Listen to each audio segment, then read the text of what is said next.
আসসালামু আলাইকুম। ইনশাআল্লাহ আশা করি সবাই ভালো আছেন। আলহামদুলিল্লাহ আমিও ভালো আছি। যে যেখান থেকে আমার ভিডিওটি দেখছেন সবাইকে অসংখ্য ধন্যবাদ আর সর্বতি ভালোবাসা রইল। তো আজকের যে আপডেটটা সেটার প্রথমেই যে টপিকটা হবে সেটা হচ্ছে ভিএফএস গ্লোবাল থেকে আর সিজনাল ভিসা বা এগ্রিকালচার ভিসা আমরা যেটা বলি সেই ভিসাগুলি আর দেওয়া হবে না। এই বিষয়ে কথা হবে।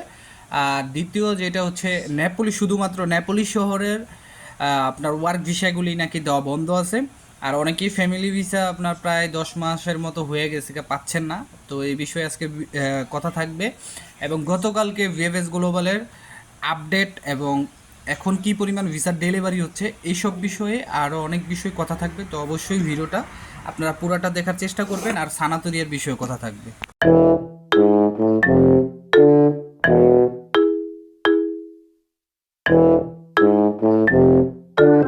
তো সব কিছুর জন্য আলহামদুলিল্লাহ।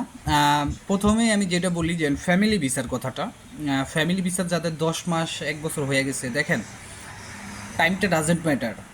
আমি মনে করি আপনার ম্যাটার করে হচ্ছে আপনি ভিসাটা পাবেন কিনা সেটা। তো সেই ক্ষেত্রে যদি আমি বলি যে আপনার ডকুমেন্ট যেহেতু সব কিছু ঠিক আছে, আপনি ফ্যামিলি ভিসা, আপনি আমার চাইতে এটা কোনো ব্লগারের থেকে আপনার শুনতে হবে না, যেহেতু আপনি ইটালিতে থাকেন। এই বিষয়ে আপনি অভিজ্ঞতা আছে বা আপনি এই বিষয়ে জানেন। তো ফ্যামিলি ভিসা যাদের, আপনাদের কোনো চিন্তা করার কারণ নাই। আমার কাছে এমনও রেকর্ড আছে যে 2 বছর পর ফ্যামিলি ভিসা পাইছে, 1.5 বছর পর ফ্যামিলি ভিসা পাইছে। তো ফ্যামিলি ভিসা যারাই অপেক্ষা করতেছেন আপনারা অপেক্ষা করেন, আপনাদেরকে দেওয়া হবে। আর এখন যে চলমান পরিস্থিতি বাংলাদেশে, তো সেই ক্ষেত্রে কিন্তু এখন আগের মতো, আগের চেয়ে আপনাদের ভিসা বা আপনাদের ডেলিভারি সংখ্যা কম হওয়ার কথা। দেখেন এখন যে চলমান পরিস্থিতি, আমি মনে করি এই পরিস্থিতিতেও ভিএফএস গ্লোবাল অথবা ইতালি অ্যাম্বাসি তাদের যে কার্যক্রম সেটা কিন্তু আগের মতোই অব্যাহত রাখছে। তো সেই ক্ষেত্রে এখানে তাদেরকে দোষ দেওয়ার কোনো চান্স আমি দেখি না। তারপরে যে মেন কথাটা সেটা হচ্ছে, আপনারা স্ক্রিনে একটা ছবি দেখতে পারতেছেন, এটা হচ্ছে এক ভাই কমেন্টস করছে। এরকম হাজারো মানুষ কমেন্টসের মাধ্যমে মানুষকে বিভ্রান্ত করতেছে যে সিজনাল ভিসা অথবা এগ্রিকালচার ভিসা, এগুলার যে ওয়ার্ক পারমিট আমরা ভিএফএস গ্লোবালে জমা দিছি, মানে ইতালির নলস্তা যে জমা দিছি ভিএফএস গ্লোবাল থেকে, এগুলো তো এম্বাসিতে পাঠানো হয়েছে। এইগুলার নাকি আর ভিসা দেওয়া হবে না। ঠিক আছে।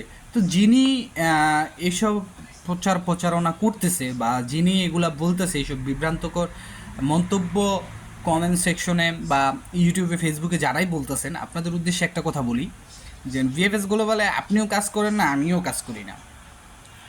আর যারা ভুক্তভোগী, আপনারা যারা ক্লায়েন্ট আছেন, আপনারা জমা দিছেন, আপনাদের উদ্দেশ্যে একটা কথা বলি, আমাদের ইউটিউবের থেকে বা আমাদের ব্লগারদের থেকে আপনারা যাই শোনেন না কেন, সেটা আগে আপনারা চিন্তা করবেন। আপনারা এই বিষয়টা নিয়ে আমাকে ভাববেন যে উনি যেই কথাটা বলছে তার কতটুকু সত্যতা আছে, বা উনি এই নিউজটা কোথা থেকে পেল।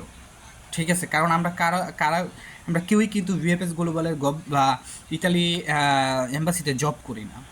তো এই বিষয়টা আগে আপনাদেরকে ভাবতে হবে যে এই নিউজটা কতটুকু সত্য আমরা নিজেরা যাচাই করি। হ্যাঁ, আমরা বলতে পারি আমাদের মতো, আমরা অনেক ধরনের অনেকভাবে অনেক ফোর্সের মাধ্যমে আমরা ইনফরমেশন পাইয়া থাকি বা আপনাদের মাধ্যমে পাই।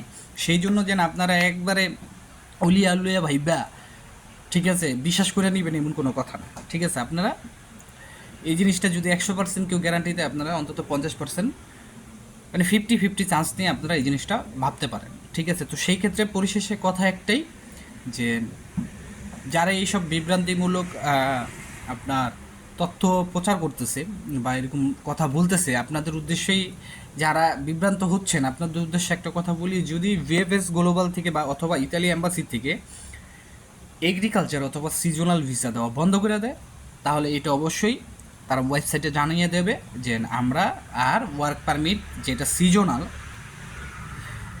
অস্থায়ী, স্থায়ী একটা কাজের জন্য, সেটা আমরা বন্ধ করে দিলাম। দয়া করে আপনারা এরকমভাবে আমাদের প্রসেসিংয়ে আপনাদের পাসপোর্টটা ব্যাক নিয়ে যাবেন। সো ভিএফএস গ্লোবাল অথবা ইতালি এম্বাসি থেকে যেহেতু বলে নেই, তার মানে এই নিউজটা হচ্ছে একদমই ভুয়া।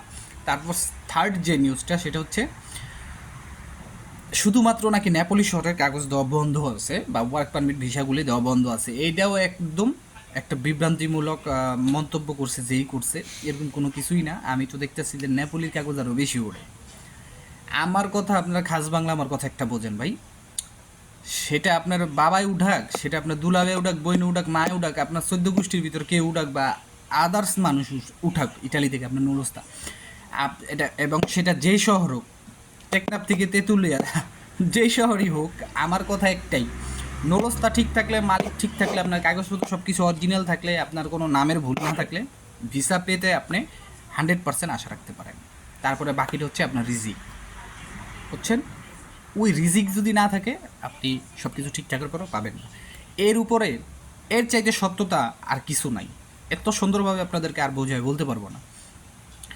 আর ভিএফএস গ্লোবালে গতকালকেও আমি দেখলাম অনেকেই ভিসার ডেলিভারি পেয়েছে, পাসপোর্ট কালেকশন করছে। তো যারা নতুন জমা দিয়েছেন তাদের ক্ষেত্রে এখন আমার কাছে কোনো আপাতত কোনো ইনফরমেশন নাই, যারা 2024-এর জমা দিয়েছেন। তবে পুরনো যেটা আমি অনেক আগেই বলছিলাম যে আগামী 1 থেকে 2 মাসের ভিতরে দিয়ে দিবে। তো এখন যেহেতু দেশের সার্বিক পরিস্থিতি খারাপ, হয়তো এই সময়টা আর একটু বাড়ানো হতে পারে। সর্বশেষ যে বিষয়টা বলতে চাই, সানাতুরিয়া। দেখেন, গতকালকে আমি আমাদের যে শ্রদ্ধ বড় ভাই উজ্জ্বল ভাই, ব্লগার উজ্জ্বল ভাই, তার সাথেও আমার কথা হয়েছে। তো আজকেও তিনি ভিডিওতে পাবলিশ করছে একটা বিষয়, তো তার সাথে আমি একমত। আর আমি যে বিষয়টা বলতে চাই যে সানাতুরিয়ার বিষয়টা তিনি যেভাবে বলতেছেন, বাট আমি একটু অন্যভাবে বলতেছি আপনাদেরকে, যে সানাতুরিয়ার যে বিষয়টা সেটা মেনত যতটুকু সম্ভব আমার মনে হচ্ছে বা যতটুকু শুনতে পারতেছি, যে আপনার যারা ফ্লোসির মাধ্যমে এসে বৈধ হয়ে গেছে, অবৈধ হয়ে গেছে, তাদেরকে 80 থেকে 90% কোটার আওতায় আনা হবে। মানে যদি স্থানান্তরিত দেওয়া হয় তাহলে আগে তাদেরকে অগ্রাধিকার দেওয়া হবে, তারপরে বাহিরে যারা আছে তাদেরকে অগ্রাধিকার দেওয়া হবে, এরকম একটা ব্যাপার শুনতেছি বা এখানে মানে আভাস পাইতেছি। তারপরে যদি সানাতরিয়া দেয়, আমি চাই উন্মুক্ত একটা সানাতরিয়া দেওয়া হোক, যাতে সবাই এভাবে বৈধ হতে পারে, আপনি আর আমি দুজন। কারণ এই কোটা সংস্কার নিয়েই কিন্তু এত কিছু, তো এইখানেও এই ঝামেলা দরকার নাই কোনো কোটার। আমরা চাই, আল্লাহর কাছে আমরা দোয়া করি যে আপনার সানাতুরিয়াটা জানি সবার জন্য উন্মুক্ত থাকে। কারণ ফ্লোসির মাধ্যমে যদি 10 জন এসে থাকে, অবৈধ পথে আসছে 1000 জন, এক্সাম্পল আমি বুঝাইলাম। তো এই জন্য সর্বোপরি আমাদেরকে উপরওয়ালার উপরে ভরসা রাখতে হবে, আর আমাদের নিজের উপরে একটা ভরসা রাখতে হবে, আর আমাদের ধৈর্য ধারণ করতে হবে।